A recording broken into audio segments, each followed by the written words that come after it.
House investigators digging into the Biden family business have revealed new evidence that suggests Joe Biden helped his son using alias email accounts. The latest revelations come from IRS agents Gary Shapley and Joseph Ziegler, who you may remember testified publicly over the summer. At every stage, decisions were made that benefited the subject of this investigation. The assigned prosecutors, all four attorneys, agreed to recommend felony and misdemeanor charges for the 2017, 18, and 19 tax years. On December 7th, Hunter was indicted on 3 counts of felony tax offenses, as well as 6 misdemeanor tax offenses. It's his second federal indictment.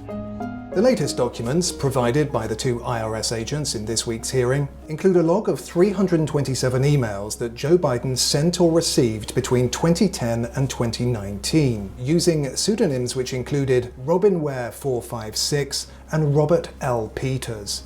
All of them are exchanges between Joe Biden and Hunter or Eric Schwerin, a former Hunter business partner who handled Biden family finances. I think we've been very transparent with the bank records and expressed our concerns about suspicious transactions, multiple bank violations, FBI documents suggesting bribery. This is something that Congress should investigate. 5 emails were exchanged within 5 days of Mr. Biden's June 2014 trip to Ukraine, while another 27 were exchanged prior to his return trip in November 2014. Those visits coincided with Hunter's lucrative board position at Ukrainian energy firm Burisma. The trips also preceded the then Vice President's 2015 role in using $1 billion of US aid to get Viktor Shokin fired. He was the Ukrainian prosecutor investigating Burisma and its CEO for corruption. I said, "You're not getting the billion. I'm going to be leaving here." And I think it was, 6 hours? I said, "I'm leaving in 6 hours. If the prosecutor's not fired, you're not getting the money." Well, son of a bitch. Got fired. And they put in place someone who was solid. While I cannot get into the specific details about these new documents, it's important to keep in mind what you already know. Based on evidence released in this impeachment inquiry so far. By that remark, Mr. Smith is getting at questions that have already been raised about Hunter's role at Burisma, as well as the political access it's alleged he was peddling, and Joe Biden's alleged knowledge of that work. Well, at the end of the day, he had a career in Washington, graduated Yale Law School, and had a very big network in D.C., and brought that know-how and understanding of D.C. and ultimately the Biden brand.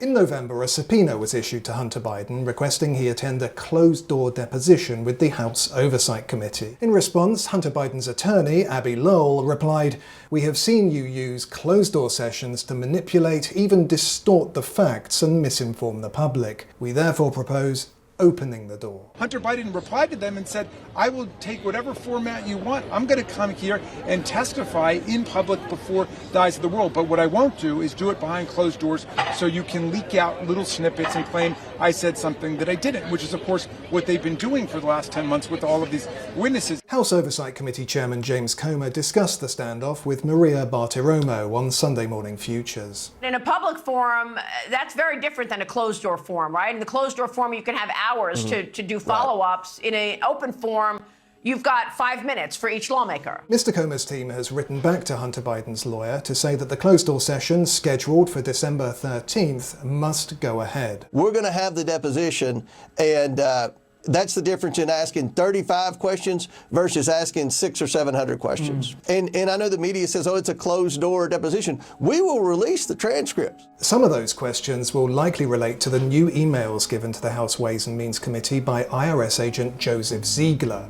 One of them is from Vadim Pozharsky, an advisor to Burisma, sent to Hunter in April of 2015. "Thank you for inviting me to DC and giving an opportunity to meet your father and spend some time together," he writes.